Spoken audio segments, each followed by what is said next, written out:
All right, welcome everyone to another deep dive. Today we're digging into something, well, I think pretty fascinating. Definitely interesting. Yeah, U.S. Borax and their big boron mine out in California.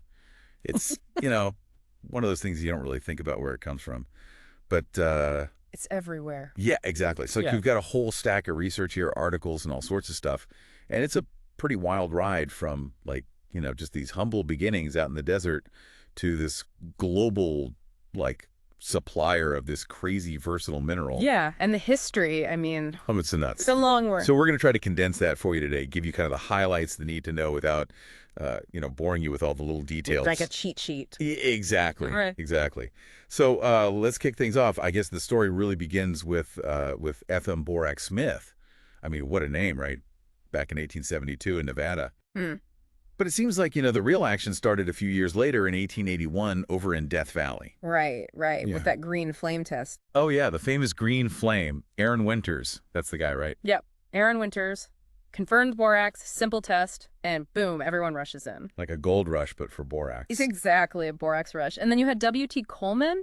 He sets up the Harmony Borax Works. Big player early on. Yeah, and I mean, conditions back then were brutal, right? You've got those iconic 20-mule teams hauling borax out of Death Valley. Huh. Talk about tough. Oh, absolutely. 18 mules and 2 horses hauling those huge wagons over 165 miles to the railroad in Mojave. It's crazy. And they did that, for a good chunk of time from 1883 to 1889. Like, these guys were the original innovators, Yeah. figuring it out in this, super harsh environment. Totally. True pioneers. All right, so let's jump ahead a bit. 1890 rolls around, and you have F.M. Smith, the Borax King, as they called him, consolidates everything, forms the Pacific Coast Borax Company. Yep.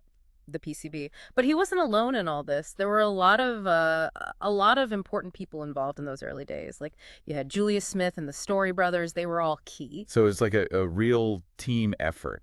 It was. And, as those Death Valley mines started, well, they started to kind of play out. The company, they had to look elsewhere. That's when they shifted their attention to the Calico Mountains. Found new deposits there. Smart move. And they didn't just mine, right? I mean, they were building infrastructure. You've got the Borate and Daggett Railroad. Right, a whole railroad. Yeah, and these early processing plants, like one in Alameda, California. Yeah, that one was actually an early example of a reinforced concrete building. Pretty innovative for the time. Huh. And then another one in Bayonne, New Jersey. Exactly. And we can't forget about Christian Brevoort Zabriskie. He joined the company in 1885, became a huge leader, super influential. They even named Zabriskie Point in Death Valley after him. Wow, that's quite a legacy. So we're moving into the early 20th century now, and it seems like things really start to shift to boron. What was the big reason behind that? The deposits there. They found massive high-quality borate deposits right in Boron.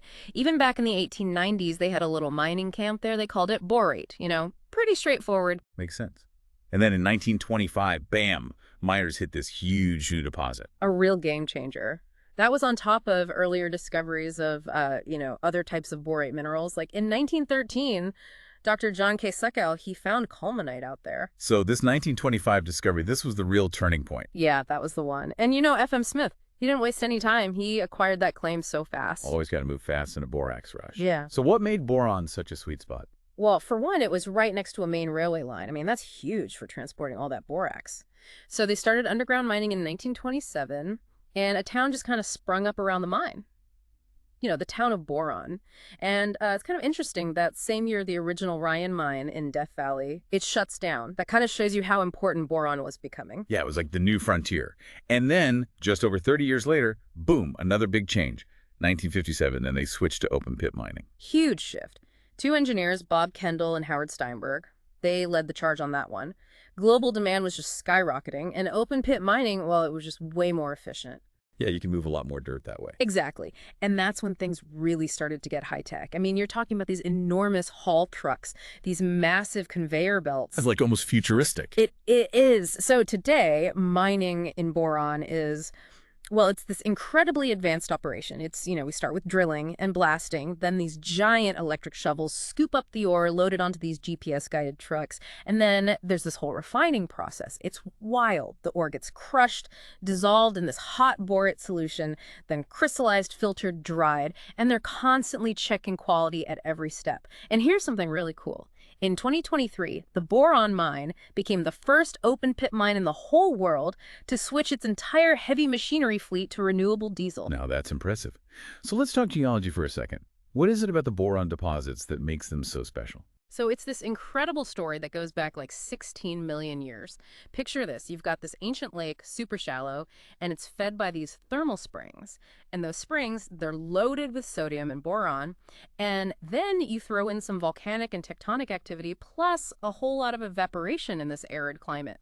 So what you get are these concentrated ore bodies shaped kind of like lenses, just packed with boric oxide. They've actually identified over 80 different minerals in these deposits, including tincal, which is the common borax, and kernite. And kernite, that's the one they mainly mine in boron because it's got a higher concentration of boron. Wow, it's amazing how nature just concentrates this stuff. And the uses of borax, I mean, it's everywhere. From way back when to today, it's incredible how versatile it is. Totally. Yeah. You know, they used it for ceramics way back in the day, even as a mild antiseptic. Today, you've got borosilicate glass, which is super heat resistant, used in cookware, lenses, even fiberglass.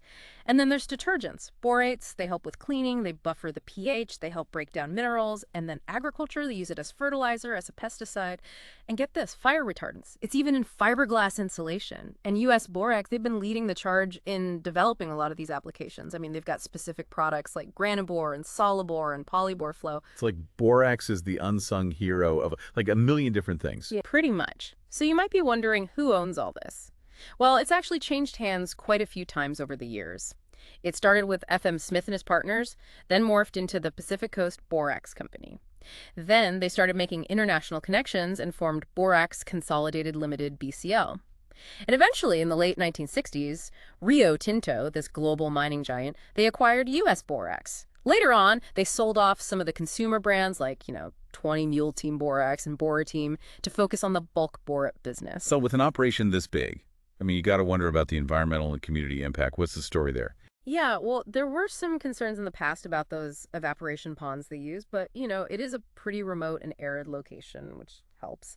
But U.S. Borax, they've actually been pretty environmentally conscious. I mean, back in 1916, they were lobbying to protect Death Valley. Today, they're all about water conservation. They recycle a ton of water, they've won awards for their solid waste reduction efforts, and then there's that whole switch to renewable diesel.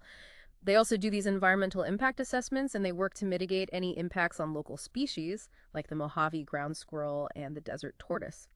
And they're a huge employer in Boron, California, around 800 jobs.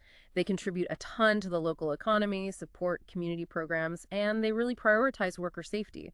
They're actually considered one of the safest large mining operations out there. And they're big on promoting diversity and giving women opportunities to grow in their careers. That's great to hear. So what does the future hold for the boron mine? I mean, what's next? Well, right now, it's the Rio Tinto Boron mine, and it's the biggest borax mine in the world. They're cranking out about 1 million tons of refined borates every year. They're estimating that they've got enough reserves to keep going until at least the early 2040s. But they're always exploring, looking for potential expansions.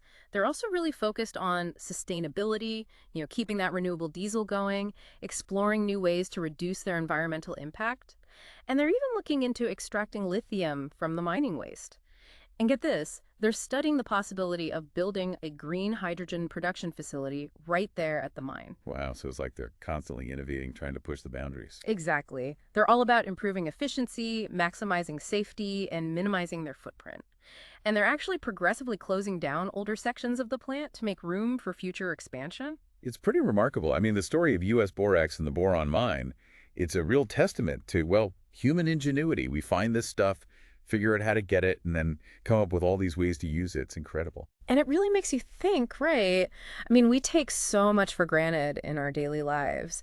And there are all these materials like borax that we depend on, and there are these fascinating stories behind them. It's like a whole hidden world. Definitely makes you wonder, what other everyday things have these, like, epic stories that we just don't know about? It makes you want to go digging, right? Exactly. Yeah. Well, thanks for joining us for this deep dive. We'll see you next time. See you.